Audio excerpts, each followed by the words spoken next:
आज हम जो आपको कहानी सुनाने जा रहे हैं वो उत्तर प्रदेश के बिजनौर ज़िले की है। एक आदमी होता है जिसका नाम है सुरेश और उसकी पत्नी का नाम सीमा है और उसके जीजा का नाम धर्मवीर होता है। धर्मवीर का आना जाना लगातार लगा रहता है। सीमा बेहद ही खूबसूरत औरत है, दिखने में बहुत ही अच्छी है। जो सुरेश का जीजा था धर्मवीर, वो उसके घर आता जाता रहता था। आने जाने में ही उन दोनों में आपस में हंसी मजाक चलती थी, क्योंकि सरहेज और जीजा का रिश्ता था तो आपस में हंसी मजाक होती रहती थी। ये हंसी मजाक में ही ऐसा हुआ कि इन दोनों के बीच में प्रेम संबंध हो गए। प्रेम संबंध इतने हो गए कि वो दोनों आपस में नाजायज़ संबंध बनाने लगे।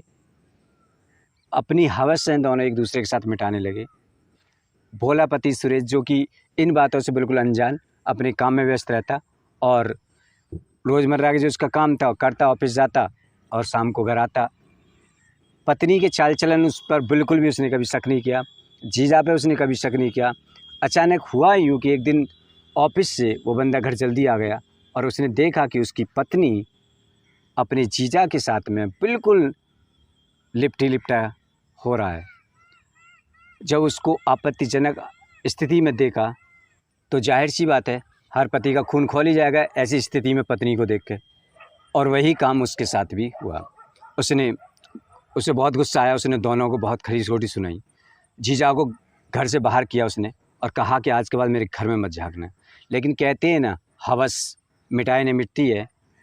खैर, पत्नी पति का रिश्ता है और उसने माफ़ी मांग ली तो पति ने माफ़ किया, कहा चलो हो गई गलती छोड़ो। लेकिन कहते हैं ना, हवस तो हवस ही होती है, वो रिश्ता कभी ख़त्म नहीं होता। पति के जाने के बाद वो घर तो नहीं आता था, लेकिन फ़ोन पर उन दोनों की आपस में बातें होती थी।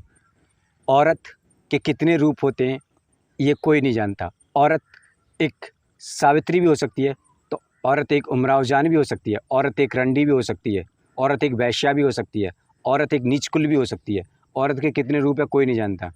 अगर माँ के रूप में औरत को देखा जाए तो एक उसके रूप में भी देख ली जाए कि हफ्सी भी औरत ही होती है।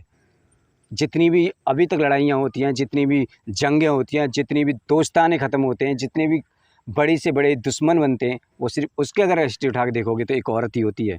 इतनी गोबर खानी औरतें होती हैं कि इनके दिमाग में भूसा भर जाता है, पता ना क्या होता है। के बाद तो ये कर्म छोड़ दिए जाएँ, लेकिन नहीं, शादी से पहले भी वही कर्म रखती हैं और शादी के बाद में भी यही रहता है उनका हाल।